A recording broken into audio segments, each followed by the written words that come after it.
ഈ chilli chicken സ്റ്റൈലിൽ നമുക്കൊരു ചില്ലി ഫിഷ് ഉണ്ടാക്കിയെടുത്താലോ?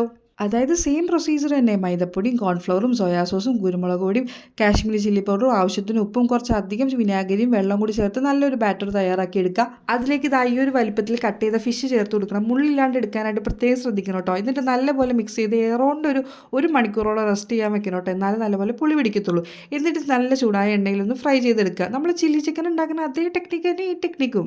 പിന്നെന്താ, ഒരു പാനിലേക്ക് കുറച്ച് സൺഫ്ലവർ ഓയിൽ ഒഴിക്കുക. ചൂടാകുമ്പോഴത്തേക്ക് ചെറുതായിട്ട് അരിഞ്ഞ വെളുത്തുള്ളിയും ക്യൂബ്സ് ആയിട്ട് അരിഞ്ഞ സവാളയും ക്യാപ്സിക്കും ചേർത്ത് കൊടുക്കുക. അതെല്ലാം കൂടി നല്ലപോലെ വഴണ്ട് വരുമ്പോഴത്തേക്കും കുറച്ച് കുരുമുളക് പൊടിയും ആവശ്യത്തിന് കാശ്മീരി ചില്ലി പൗഡറും ചേർത്തിട്ട് ഒന്നും കൂടി വഴറ്റിയെടുക്കണം കേട്ടോ. പിന്നെ കുറച്ച് സോയാ സോസും കുറച്ച് വിനാഗിരിയും 2 ടേബിൾ സ്പൂൺ ടൊമാറ്റോ കച്ചപ്പും കൂടി ചേർത്തിട്ട് നല്ലപോലെ മിക്സ് ചെയ്തെടുക്കുക. ഇനി ഇതിലേക്ക് ഒരു കപ്പ് ചൂടുവെള്ളം ഒഴിക്കുക. ആവശ്യത്തിന് ഉപ്പിടുക. ഒരു തിള വരുമ്പോഴത്തേക്കും കോൺഫ്ലവർ കലക്കിയ വെള്ളം കൂടി ഒഴിച്ച് കഴിഞ്ഞാൽ നമ്മുടെ തിക്കായിട്ടുള്ള ഗ്രേവി ഇവിടെ റെഡിയാവും. ഇനി നമ്മൾ വറുത്ത് വെച്ചിരിക്കുന്ന മീൻ കഷ്ണം കൂടി ഇട്ട് നല്ലപോലെ മിക്സ് ചെയ്യുക. ഗാർണിഷിങ്ങിനായിട്ട് കുറച്ച് സവാളയും ക്യാപ്സിക്കും മല്ലിയിലയും കൂടി ഇട്ട് എടുത്ത് കഴിഞ്ഞാൽ ഐറ്റം റെഡി. അപ്പോൾ ചാനൽ ഫോളോ ചെയ്യാൻ മറക്കണ്ട. ടാറ്റാ.